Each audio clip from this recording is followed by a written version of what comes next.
Hello, welcome everyone. मैं अंकित आपका स्वागत करता हूँ हमारे चैनल स्टडी विद अंकित में। तो हम लोग कौन सा चैप्टर पढ़ रहे हैं? ज्योमेट्री। ठीक है, इसमें हम लोगों ने क्या किया अभी तक? लाइंस एंड एंगल्स और फिर कुछ क्वेश्चन आंसर किए हैं। तो आज हम अगला टॉपिक करेंगे ट्रायंगल्स, उसके टाइप्स और कुछ प्रॉपर्टीज। ठीक है, तो चलिए शुरू करते हैं। हेडिंग देते हैं ज्योमेट्री ट्रायंगल्स।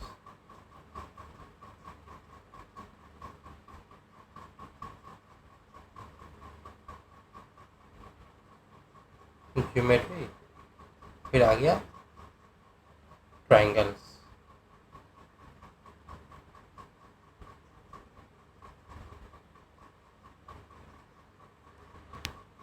तो ट्रायंगल क्या होता है? ट्रायंगल मतलब एक ऐसा प्लेन फिगर होता है जिसमें तीन साइड होते हैं, तीनों एक दूसरे से जुड़े होते हैं और तीनों नॉन कोलिनियर पॉइंट होते हैं। ठीक है, तो उसको हम लोग ट्रायंगल कहते हैं।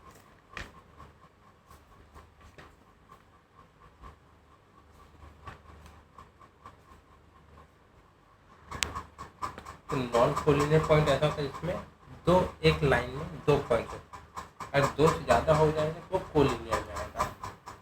ठीक है, तो ट्रायंगल डेफिनेशन क्या हो जाएगा? A three sided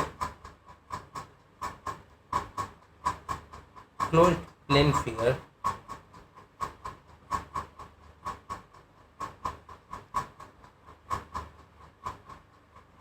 which is formed by joining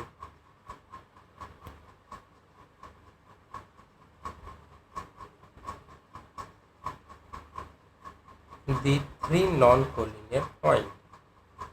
Three non-collinear points is called as a triangle, and it is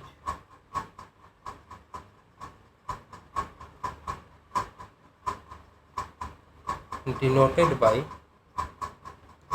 symbol. क्या सिंबल होता है?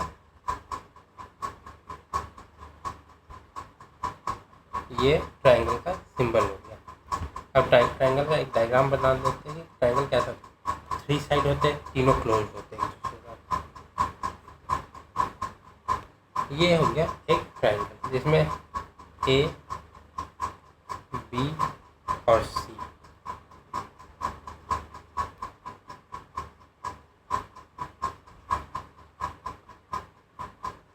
तो उसमें ये तीन एबीसी के नाम से एक ट्रायंगल बना। ठीक है, तो एबीसी क्या है? एबीसी ऐसा पॉइंट है जहाँ पे दो लाइन ज्वाइंट हो रही है। बी पे ए और सी जाके ज्वाइंट हो रहा है, ए पे बी और सी जाके ज्वाइंट हो रहा है।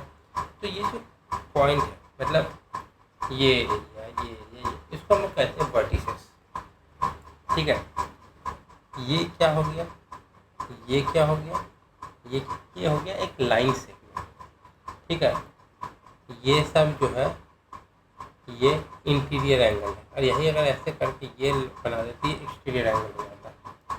अभी ये जो है ये इंटीरियर एंगल है, ये इंटीरियर एंगल है, ये इंटीरियर एंगल है। ठीक है, तो इन दी above ट्रायंगल ABC, ट्रायंगल का साइन लिखिए ABC करेंगे तो ट्रायंगल ABC के बारे में बात हो रहा है। A, B and C are three vertices.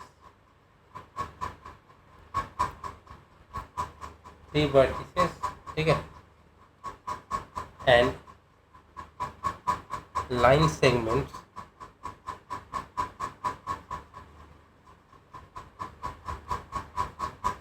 AB, BC and AC are the three sides of the triangle.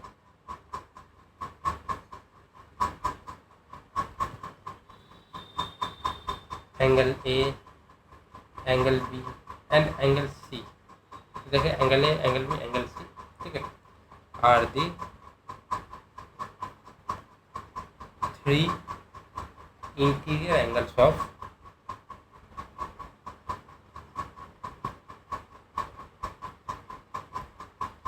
Angles of a triangle A B C, ठीक है। अब आते हैं टाइप्स ऑफ ट्रायंगल पे, क्योंकि ट्रायंगल है तो उसके टाइप्स तो होंगे ही।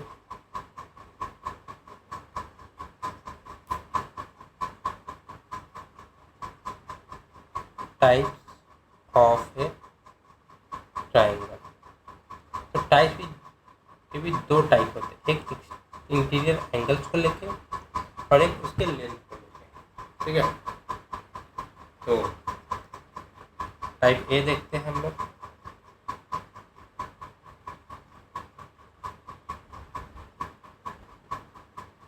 ए अकॉर्डिंग टू इंटीरियर एंगल,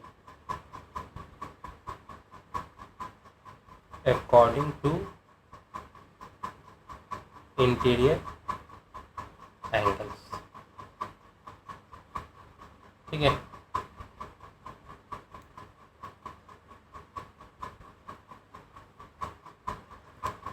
तो अकॉर्डिंग टू इंटीरियर एंगल अभी हम देखेंगे।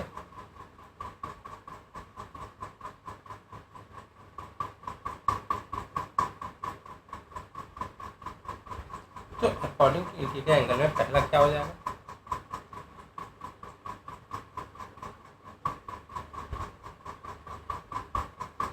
तो पहला पॉइंट मतलब किस टाइप का ट्रायंगल हो जाएगा, पहला हो जाएगा एक्यूट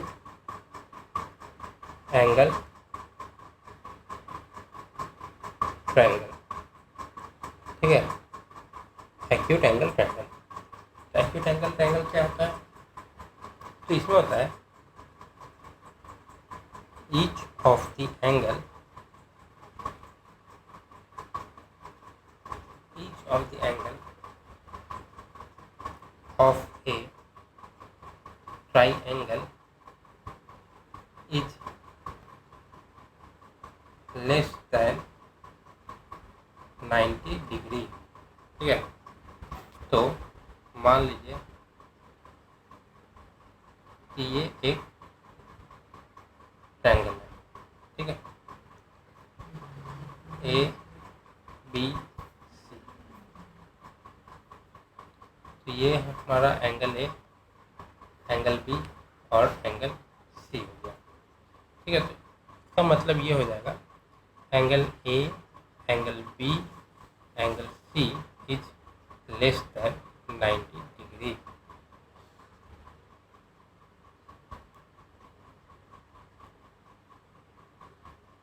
तो यहाँ पे हो जाएगा that is angle A less than 90 degree, angle B is less than 90 degree and angle C is less than 90 degree, ठीक है। तो ये हो गया, ये तो एक्यूट हो गया। अब आते हैं दूसरे वाले पे, तो दूसरा वाला क्या है, दूसरा वाला है right angle triangle, right angle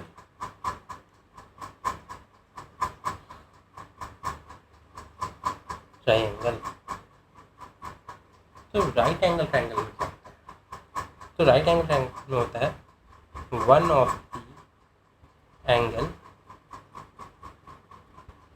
is equal to 90 degree, then it is called as right angle triangle, ठीक है। और बाकी के तो rest two angles are complementary to each other, complementary मतलब sum of their angle is 90 degree, complementary to each other. ठीक है, तो इसका डायग्राम कैसे हो जाएगा? तो इसका डायग्राम कुछ इस प्रकार का होगा, जिसमें से ये ए है, ये बी है, ये सी है और ये 90 डिग्री, और इन दोनों का सब मिला के 90 degree. Angle C is equal to 90 degree.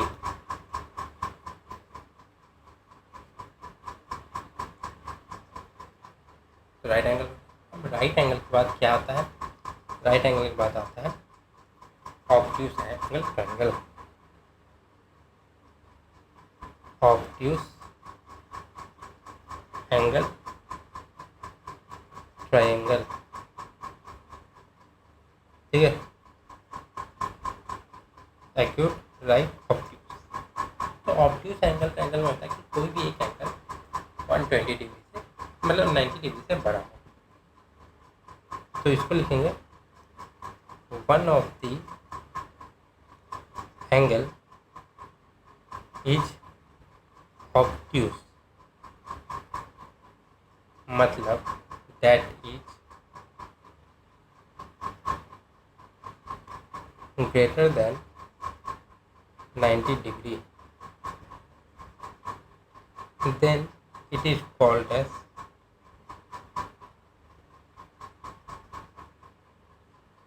obtuse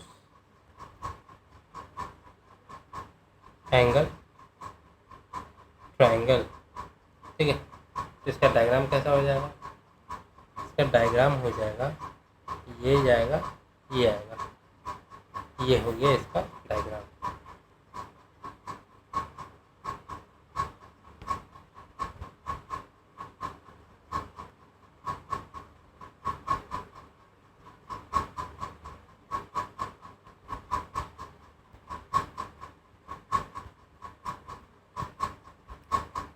तो इसमें ये ए हो गया, ये बी हो गया, ये सी हो गया।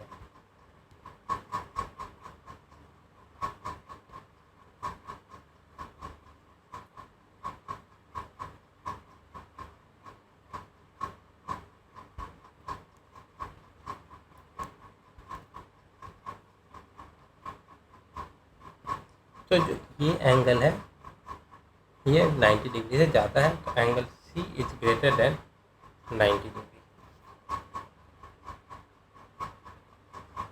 ठीक है, ये तो हो गया हमारा इंटीरियर एंगल स्टूडेंट। अब देखते हैं कि लेंथ को लेके क्या है। तो बी, अब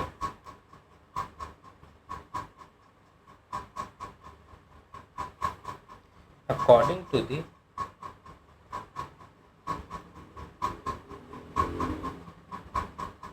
length of size,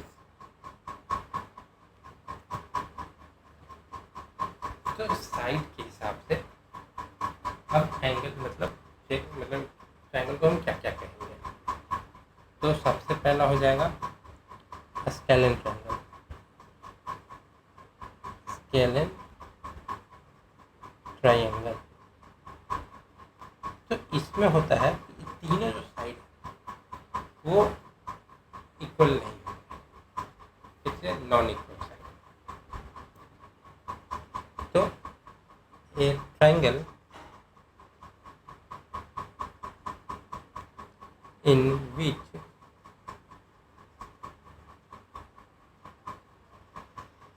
none of the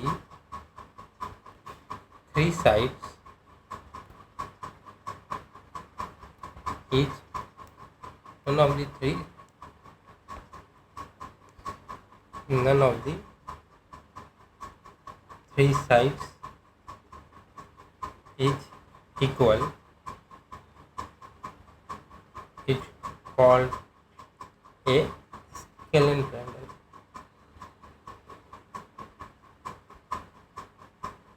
अब साइड इक्वल नहीं है तो एंगल भी इक्वल नहीं होगा, तो इसका हो जाएगा all the three angles are different.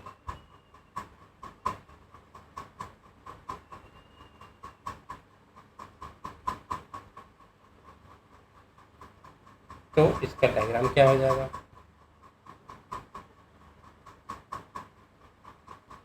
ठीक है, तीनों साइड इक्वल नहीं है, ए बी सी, ठीक है। तो इसके मतलब ये जो साइड है उसको भी नेमिंग करना है। तो जो एंगल ए यहाँ बना रहा है इसके अपोजिट में हो जाएगा इसका साइड बी के अपोजिट में, बी का सी के अपोजिट, सी का साइड। तो यहाँ पे हो जाएगा A equal to B equal to C और ये नॉट का आंसर। तो ये तीनों इक्वल नहीं है, ठीक है। तो ये स्केलिंग था। अब दूसरा क्या होगा, तो स्केलिंग बताएगा आइसोस्केलस ट्रायंगल।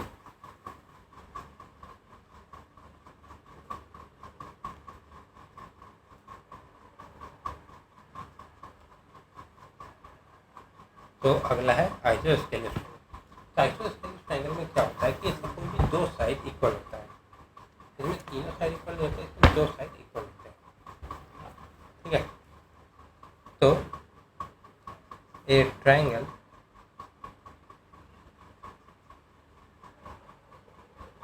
in which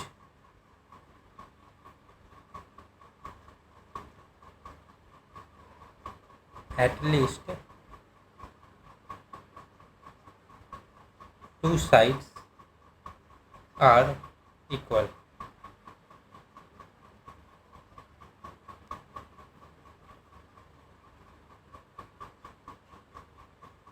ठीक है। और इसमें होता है इन दिस ट्रायंगल, अब दो साइड इक्वल है तो उनके सामने वाले एंगल भी इक्वल होंगे, ठीक है। The angle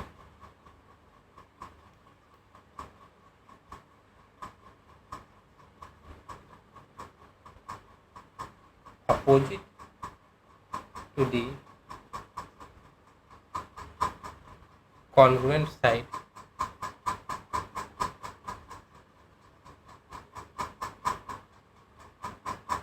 are also equal,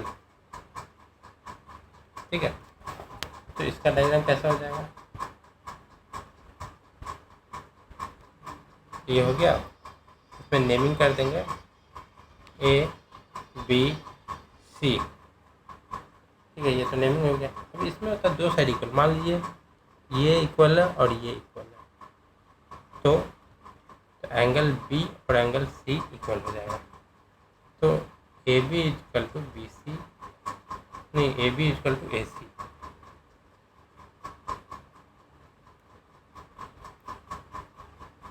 और angle B is equal to angle C, ठीक। अब ये तो दो आइसोसेलेस। तो तीसरा क्या होता है, तीसरा होता है इक्विलैटरल ट्रायंगल।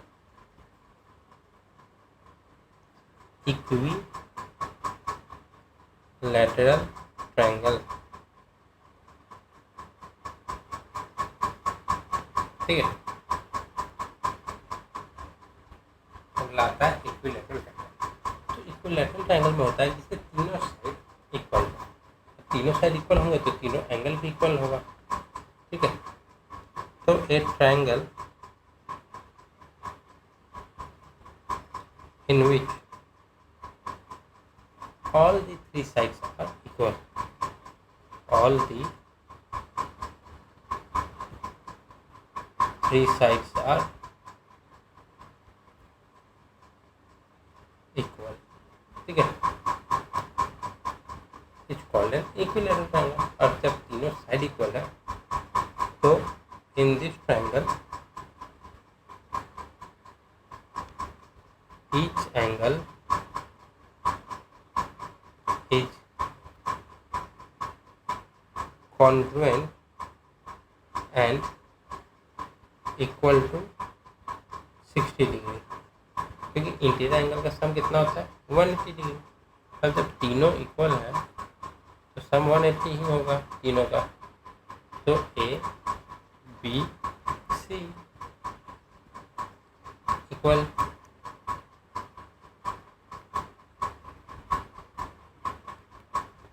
तीनों इक्वल है तो ये एंगल भी इक्वल होगा। तो A B is equal to B C is equal to A C, और angle A is equal to angle B is equal to angle C is equal to 60 degree. तीनों एंगल तीनों साथ equal रहते हैं, ठीक है। तो अब इसके फंडामेंटल प्रॉपर्टीज देखते हैं, ठीक है। तो फंडामेंटल प्रॉपर्टीज शुरू करते हैं। फंडामेंटल प्रॉपर्टीज ऑफ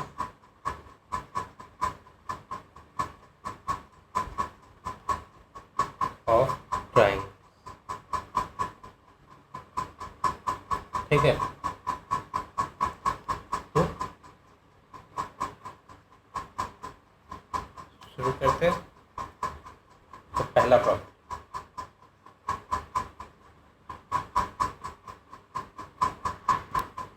तो पहला होगा the sum of any two sides of is always greater than the third side, ठीक है। The sum of two sides of it is all, triangle का लिखा लिखने की जरूरत नहीं है, is always greater than the third side.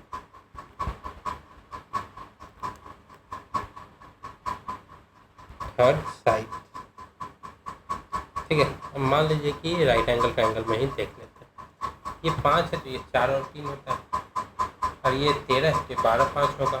तो भी 12 5 जोड़ेंगे तो 13 से बड़ा होगा, या 13 12 जोड़ेंगे 5 से बड़ा होगा। तो दो साइड का सम मेरा तीसरे से बड़ा होता है, ठीक। तो प्रॉपर्टी नंबर 2 लिखेंगे कि difference between any two sides is always less than the third side. The difference between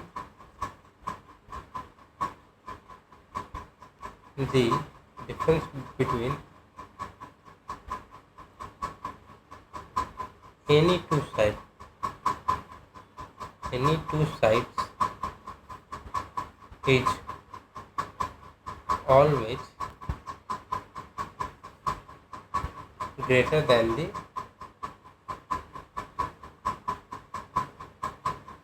नहीं, always less than the होगा ना, less than the third side।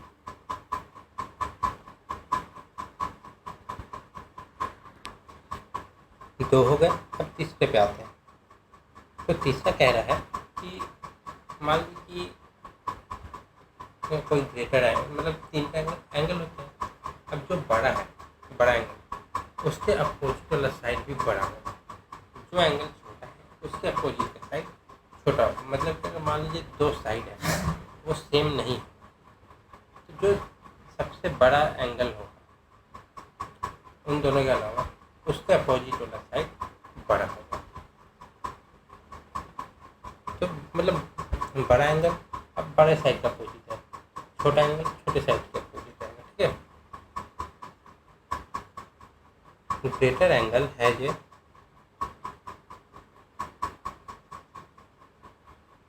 A greater side opposite to it,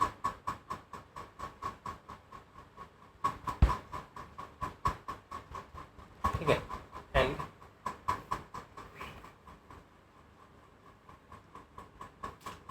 smaller angle has a smaller side opposite to it,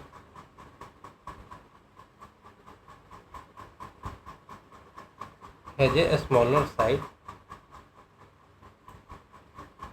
opposite to it, ठीक है। ये तो तीसरा हो गया। अब चौथा देखते हैं कि मान लीजिए ए बी सी किसी कोई भी 3 साइड है एक ट्रायंगल का, ठीक है। तो और सी उसका लार्जर साइड है, तो क्या होगा। तो पहले मानते हैं let A B and C be the 3 sides of a triangle ABC, 3 sides of a triangle ABC, and C is the largest. ठीक है, C is the largest side. Then तब क्या होगा? तो इसको देखने के लिए सबसे पहले एक ट्रायंगल बनाना पड़ेगा.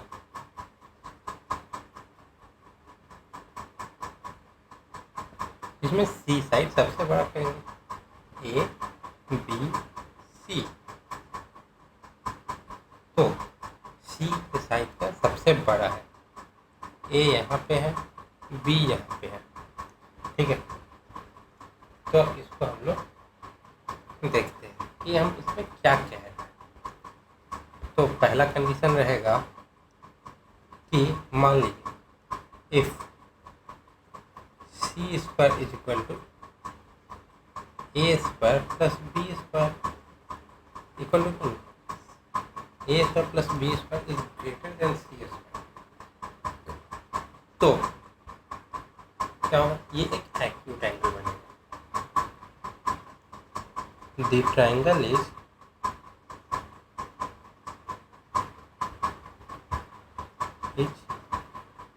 acute angle triangle. ठीक है, अगर यही if C square is equal to A square plus B square, तो ये राइट एंगल ट्रायंगल बनेगा. पाइथागोरस थ्योरम यहाँ पे लागू हो जाएगा. The triangle is, Pythagoras theorem हमेशा राइट एंगल ट्रायंगल पे ही लगता है. Right angle triangle. अब अगर सी बड़ा हो, सी स्क्वायर बड़ा हो, if C square is greater than A square plus B square, तो ये ऑब्ट्यूज, क्योंकि ऑब्ट्यूज में ये देखिए राइट एंगल में ये रहेगा तो ये जाएगा, ये छोटा हो जाएगा. मतलब एक्यूट में, ऑब्ट्यूज में ये होता है, ये कैसे जाएगा कि ये बहुत बड़ा हो जाएगा. ठीक है, the triangle is obtuse angle triangle.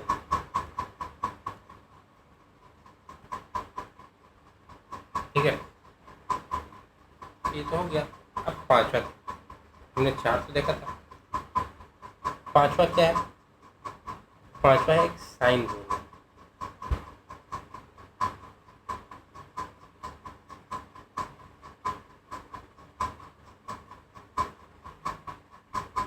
तो साइन रूल है, तो इसमें क्या कहता है?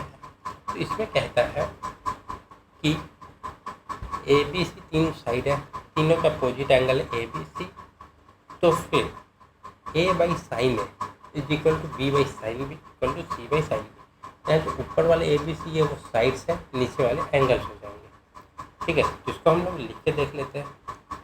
इन a triangle A B C, if A B and C be the, A B C तीनों स्मॉल है, be the three sides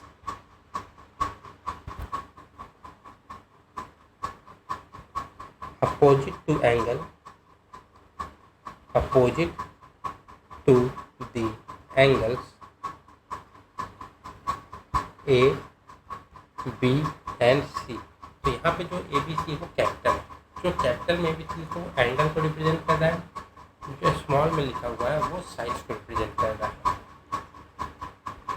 respectively. ठीक है, देन तो क्या हो जाएगा? A by sine A is equal to B by sine B is equal to C by sine सी.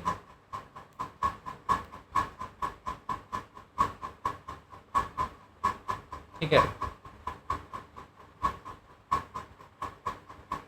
ये एक फॉर्मूला. अब इसका डायग्राम कैसा हो जाएगा? तो ये एक ट्रायंगल है जिसमें ए बी और सी एंगल है और इसमें साइड क्या है ए बी और सी। तो ये बाई साइन है, मतलब इसके अपोजिट का एंगल ये B B by sine B और फिर ये सी बाई साइन सी। तो ये एक साथ हो जाएंगे, ठीक है। अब साइन रूल हो गया तो कोसाइन कैसे पीछे रहे, तो सिक्स्थ आएगा cosine rule.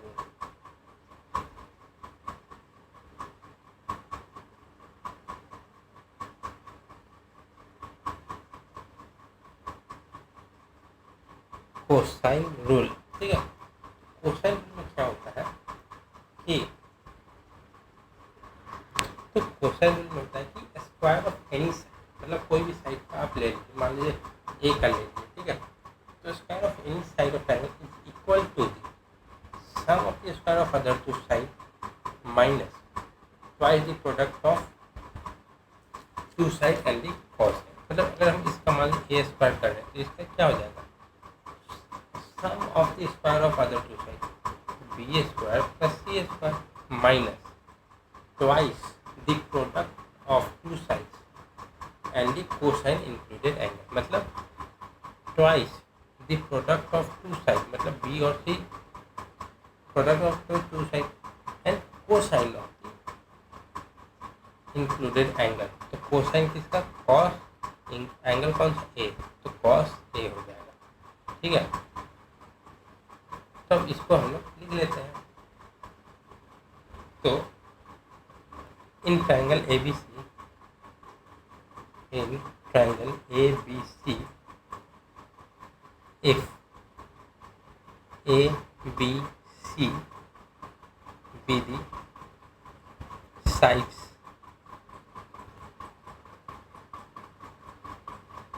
opposite to the angle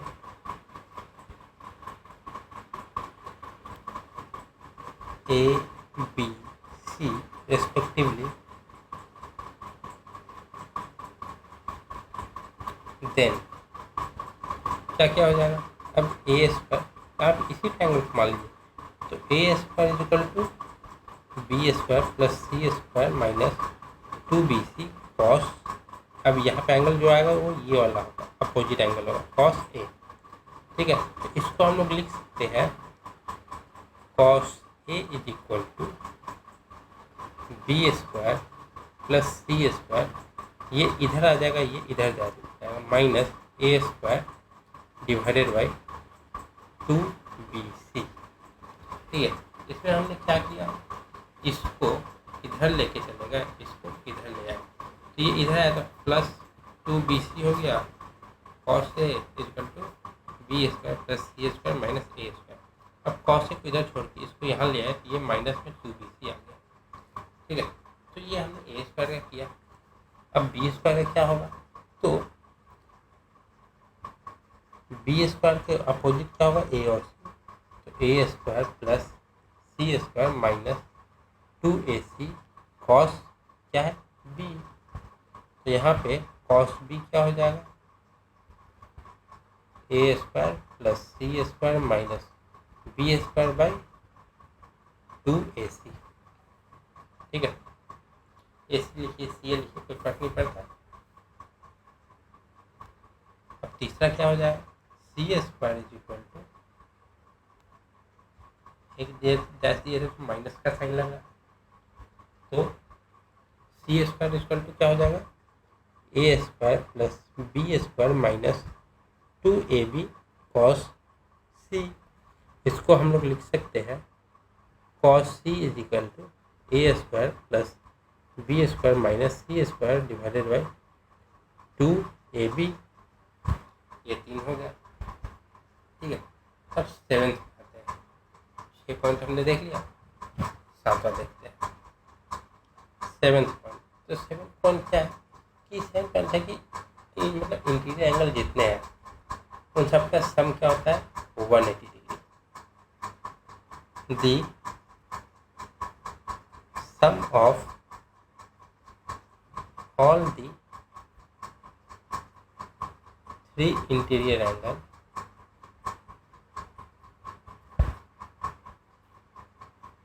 is always 180 degree. ये भी नहीं, कभी कभी, ऑलवेज 180 डिग्री। ठीक है, तो इसका डायग्राम कैसा बनेगा?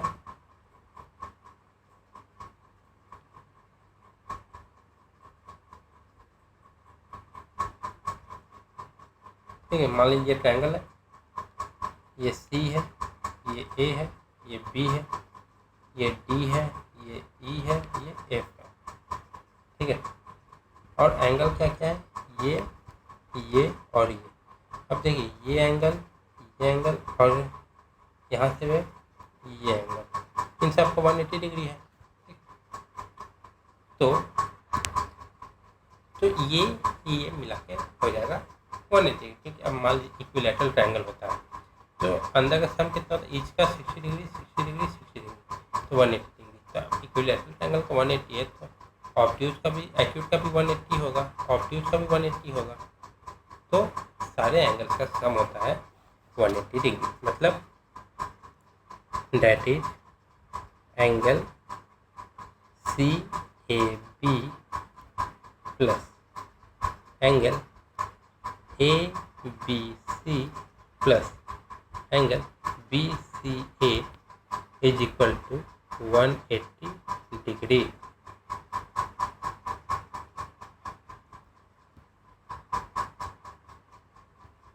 अब आते 8वें पे।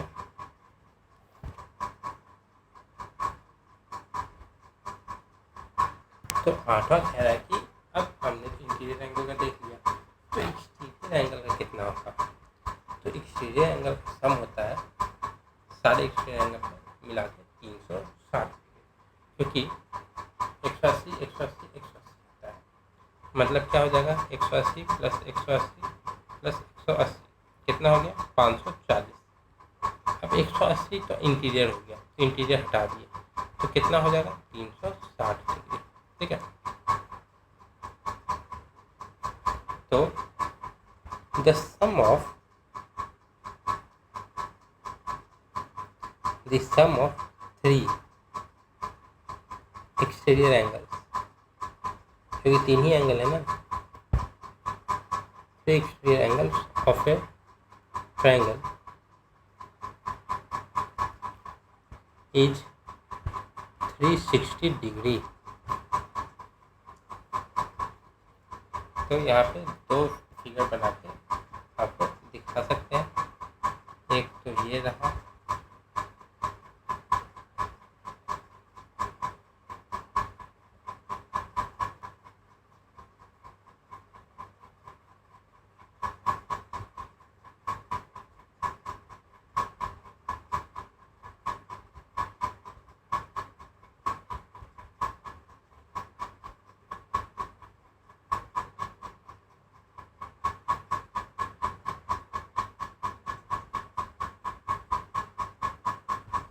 ये एक ट्रायंगल है और दूसरा ट्रायंगल इधर बना देते हैं।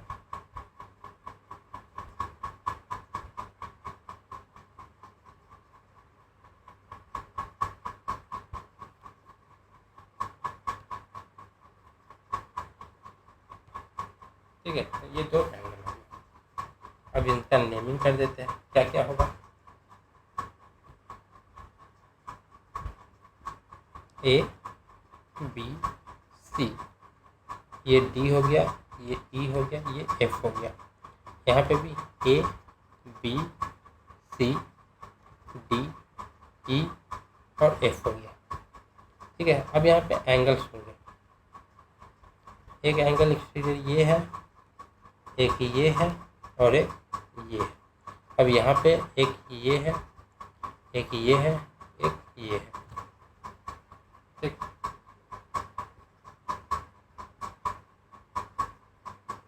Figure 1, figure 2।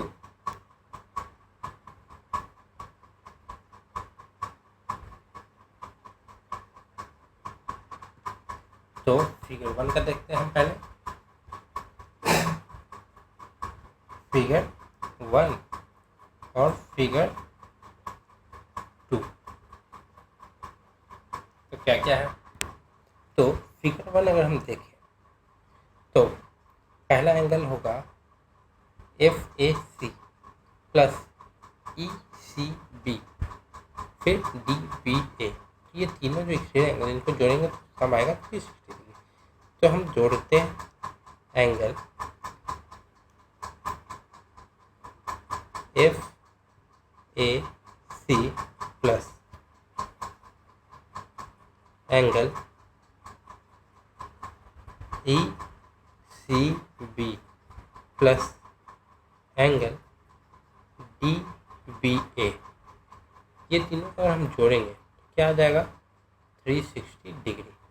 ये एंगल कौन कौन से हैं, FAC ये वाले, ECB ये वाले और DBA ये वाले। ये तीनों एंगल को सम को जोड़े तो 360 डिग्री। अब इसमें आते हैं फिगर नंबर 2 में। तो एंगल शुरू करते हैं FAB से। Angle FAB plus angle FAB हो गया। अब आएंगे DBC पे, DBC प्लस एंगल ECA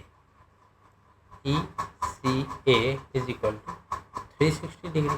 अब ये एंगल्स कौन कौन से, FAB, F खोजिए, F यहाँ पे है, A यहाँ पे, B यहाँ पे, ये वाला एंगल। फिर खोजिए DBC, D यहाँ पे, B यहाँ पे, C यहाँ पे। तीसरा ECA, E यहाँ पे, C यहाँ पे, A यहाँ पे। ये एंगल और ये एंगल सम क्या हो गया 360 डिग्री। ठीक है, तो 9th पे आते हैं। 9th क्या कह रहा है कि sum of an interior angle and adjacent exterior angle, मतलब sum of interior and exterior angle, मतलब ये एक्सटीरियर एंगल और एडजेसेंट इंटीरियर एंगल, या इंटीरियर एंगल फिर इसका एडजेसेंट एक्सटीरियर एंगल, इन दोनों का सम होगा 180 डिग्री। वो तो हमने पहले ही पढ़ा था कि ऐसे ये प्लस ये 180 डिग्री होता है। इसमें सप्लीमेंट्री वाले में हमने देखा था। ठीक है, सप्लीमेंट्री में क्या था, ये प्लस ये θ1 प्लस θ2 इक्वल टू 180 डिग्री। ठीक है, तो 9th वाला यही है। तो 9th में हम लिखेंगे the sum of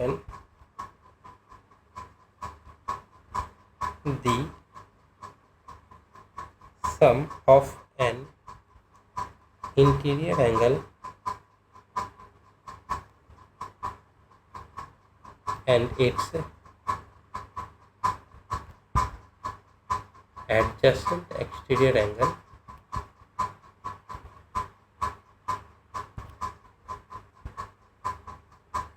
is 180 degree. ठीक है, क्योंकि ये तो पहले ही से पता है। अब आते हैं 10वें पे कि ट्रायंगल है मान लीजिए, तो उसमें मिनिमम 2 एंगल ऐसे होंगे जो एक्यूट एंगल होंगे। क्योंकि एंगल तो हम 3 टाइप का देखें, हाँ देखें, हाँ इक्विलैटरल ट्रायंगल जिसमें सारे 60 डिग्री है, एक्यूट हो गया। क्यों, क्योंकि 90 से कम है।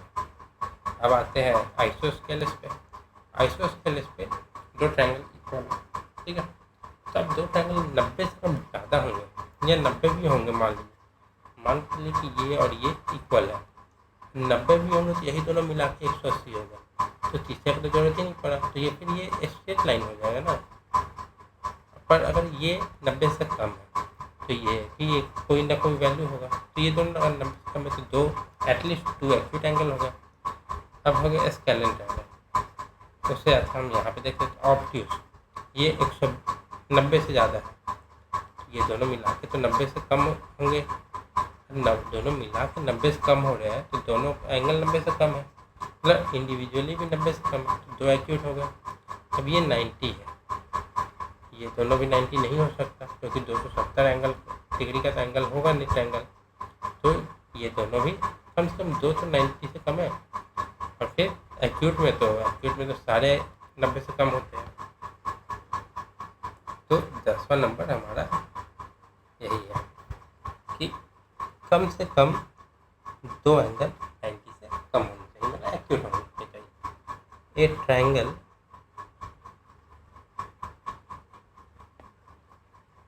Must has at least 2 acute angles. क्योंकि एक्यूट नहीं होंगे झुकेंगे नहीं, अंदर अंदर तरफ आएंगे नहीं, सीधा रहेंगे या बाहर की तरफ रहेंगे। ठीक है, मान लीजिए ये लाइन है, अगर 2 एक्यूट नहीं रहे तो 90 डिग्री होंगे तो मिलेंगे नहीं, ऑब्ट्यूज रहेंगे तो मिलेंगे नहीं। तो मिलने, क्योंकि इसमें होते तो 3 साइड है ना, अब 3 साइड तो ये होगा, तब मिलने के लिए इन्हें झुकना पड़ेगा अंदर की तरफ। ठीक है, तो अब 11वां देखते हैं। तो अब आते हैं कुछ डेफिनेशन, और कुछ डेफिनेशन देखते हैं और फिर उसी का डायग्राम देख लेते हैं। इम्पॉर्टेंट डेफिनेशन, इम्पॉर्टेंट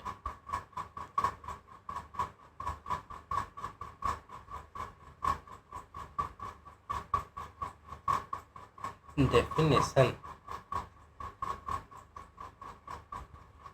ठीक है, तो पहला किस चीज़ का होगा? पहला होगा एल्टीट्यूड। एल्टीट्यूड मतलब हाइट,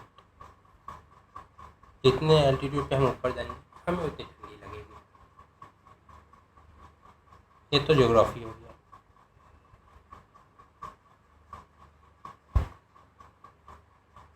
ठीक है, तो एल्टीट्यूड क्या होता है? तो एल्टीट्यूड वो होता है कि मान लीजिए कोई वर्टेक्स, ट्रायंगल, मान लीजिए वर्टेक्स यहाँ से और ये अपोजिट साइड है, अपोजिट साइड से कोई परपेंडिकुलर आ रहा है वर्टेक्स पे, तीनों के, यहाँ से भी परपेंडिकुलर गया, यहाँ से भी गया और यहाँ से भी गया। ठीक है, तो ये जो एंगल आया यहाँ, ये होता है इसका एल्टीट्यूड ऑफ ए ट्रायंगल। ठीक है, और यहाँ पे तीनों का 3 एल्टीट्यूड होगा एक ही जगह पे लेके। तो इसको हम लिखेंगे तो ऐसे लिखेंगे कि the perpendicular drawn from A opposite vertex of the side। क्या इंग्लिश था? दी perpendicular drawn from the opposite vertex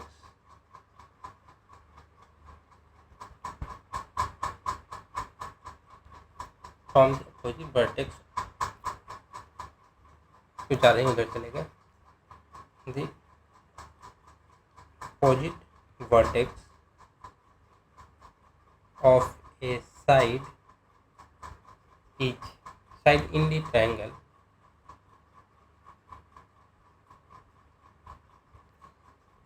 is called an altitude of the triangle ठीक है, तो इसका एक और पॉइंट हो जाएगा, देयर आर 3 एल्टीट्यूड। कोई 3 वर्टेक्स है ना, तो तीनों का अपना अपना होगा। ठीक है, क्यों एक साथ शेयर करें इन्हें ट्रायंगल। ठीक है, तो डायग्राम, तो ये एक ट्रायंगल हो गया।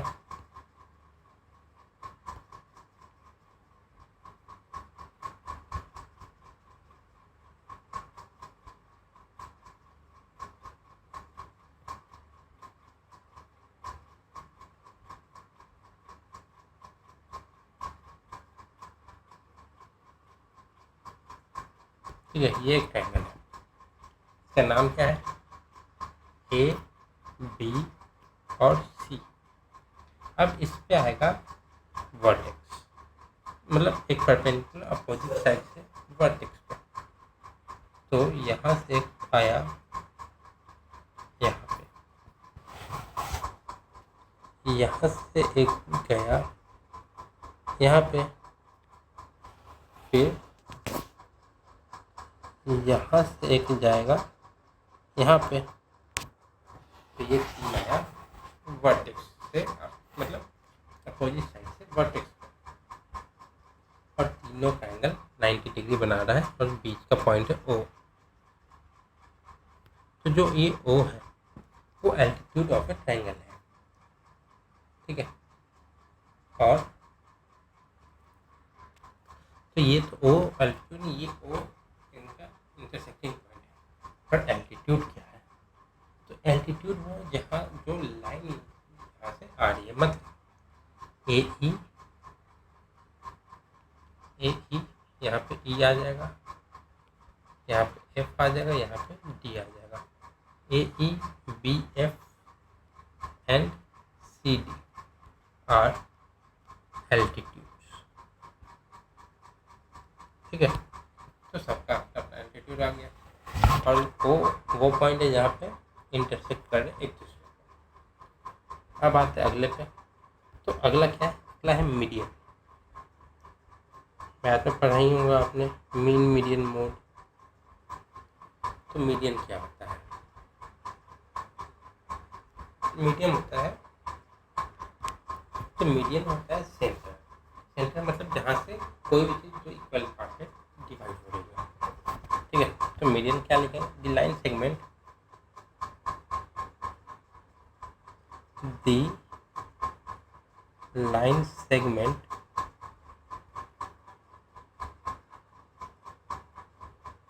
joining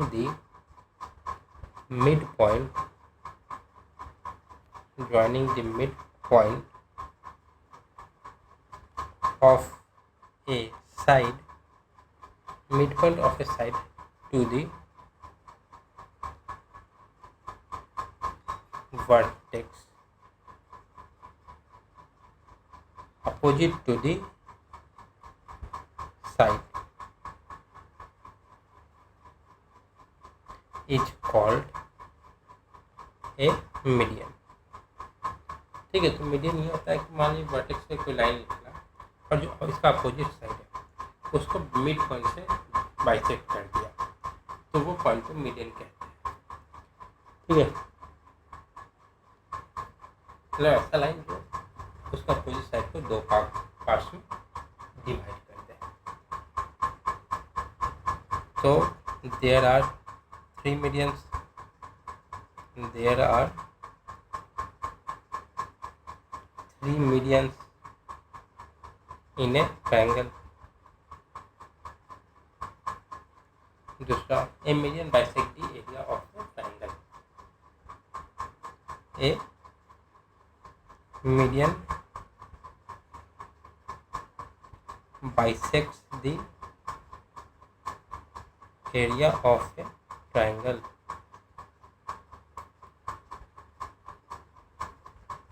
मतलब एरिया ए से एरिया डिनोट किया, ट्रायंगल ए बी ई।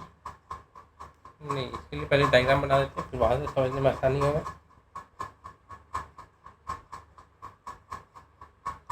ये ट्रायंगल हो गया। क्या नाम देंगे? A B C, A B C.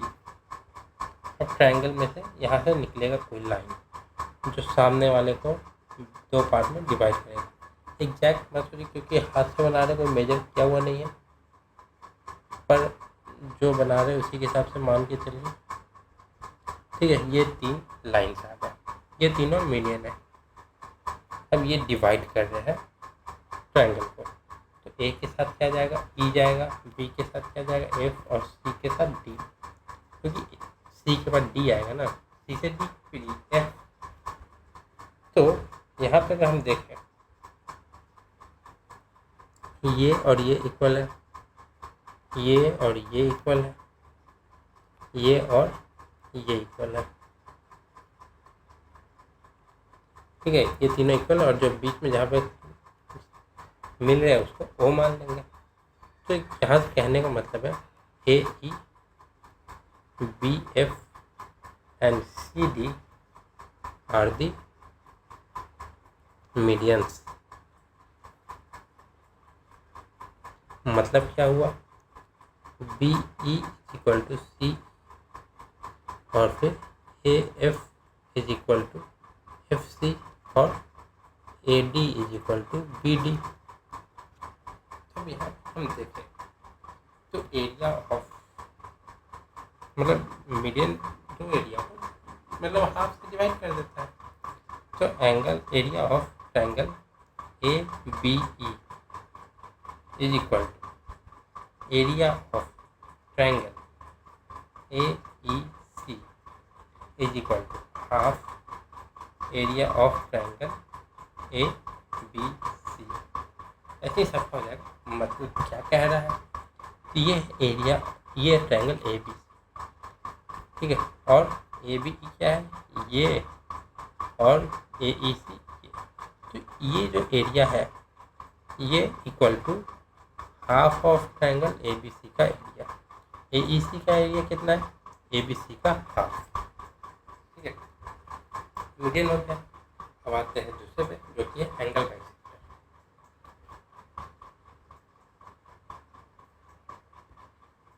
Angle bisector,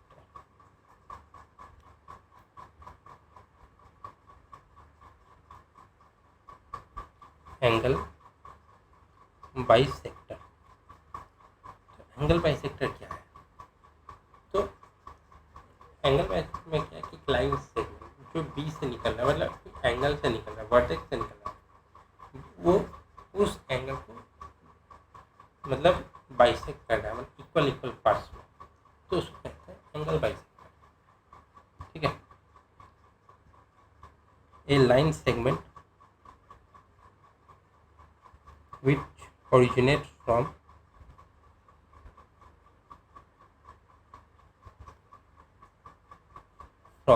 a vertex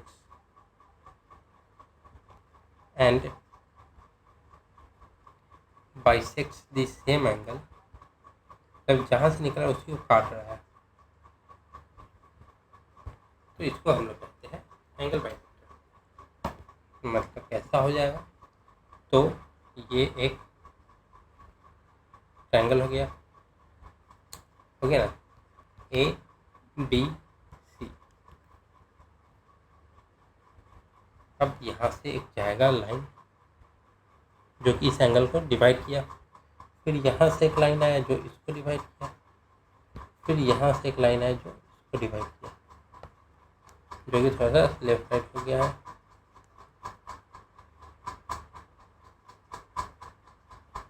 ठीक है, तो सी से डी आया यहाँ पे, ई आया यहाँ पे, एफ आया यहाँ पे। अब इसको डिवाइड कैसे किया, ये है, तो जितना एंगल ये है उतना ही एंगल ये है। बी में जितना एंगल ये है उतना ही एंगल ये है। सी में जितना एंगल ये है उतना ही एंगल ये है, और ये ओ हो गया। ठीक है, तो दोनों एक दूसरे को इक्वल पार्ट्स में डिवाइड कर रहा है। मतलब कि angle B A E is equal to angle C A E, जो यहाँ एंगल लिखते हैं आप फिगर में तो देखिए, is equal to half angle B A C. देखिए मतलब और भी करते हैं, मतलब कह रहा है कि एंगल बी ए ई मतलब ये एंगल, और या तो ये एंगल क्या है, ये आधा है किसका, इसका, मतलब ये जितना होगा वो इसका आधा होगा, मतलब ये डबल है उसका। ये हो गया एंगल बाइसेक्टर। अब दूसरा देखते हैं, तो अगला है परपेंडिकुलर बाइसेक्टर। ठीक है, जो कि आखिरी इसका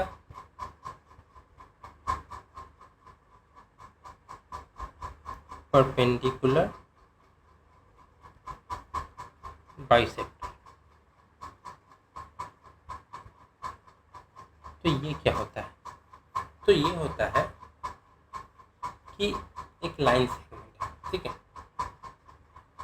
जो कि साइड को परपेंडिकुलर बाइसेक्ट कर रहा है। ठीक है, उसको बोलते हैं परपेंडिकुलर बाइसेक्टर, मतलब किसी साइड को परपेंडिकुलरली बाइसेक्ट किया। ए लाइन सेगमेंट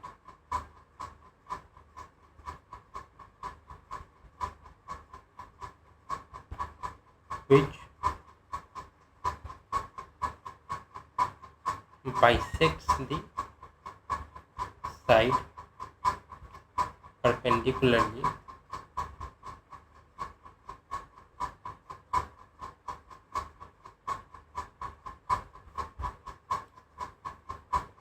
मतलब at right angle, at right angle मतलब परपेंडिकुलर बाइसेक्ट किया, इसको called perpendicular bisector of a side of angle.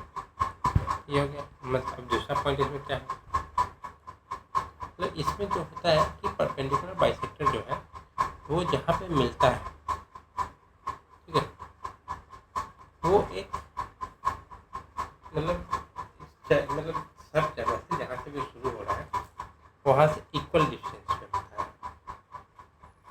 तो all points on the perpendicular bisector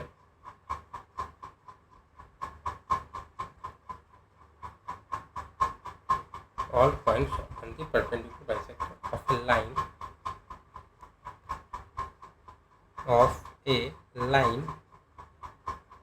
are equidistant मतलब बराबर की दूरी पे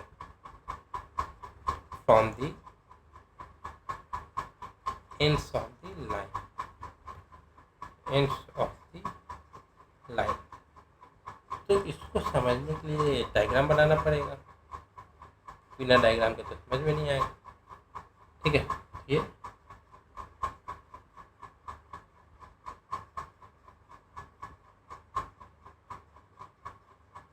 ठीक है, ये डायग्राम हो गया। नंबरिंग ABC और परपेंडिकुलर बाइसेक्टर भी चाहिए। तो यहाँ सेंटर से एक लाइन ऐसे जाएगा, यहाँ के सेंटर से परपेंडिकुलर एक लाइन ऐसे जाएगा, फिर एक यहाँ से एक लाइन ऐसे जाएगा। ये क्या हो गया, CDEF। ये लाइन कहाँ से निकल रहा है, ई से परपेंडिकुलर पे है, ये भी परपेंडिकुलर, ये भी।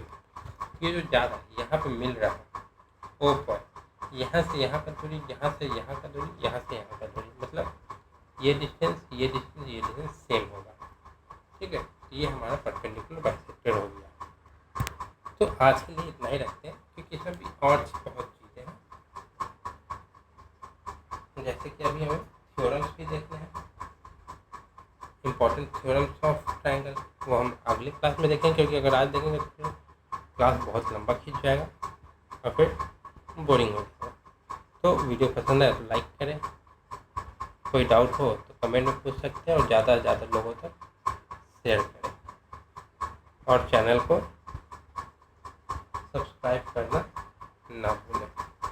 तब तक के लिए जय हिंद, जय Bharat, thank you so much. मिलते हैं अगली क्लास में। तो ये आज तो 14 था, कल इंडिपेंडेंस डे, तो हैप्पी इंडिपेंडेंस डे सभी को। Thank you so much.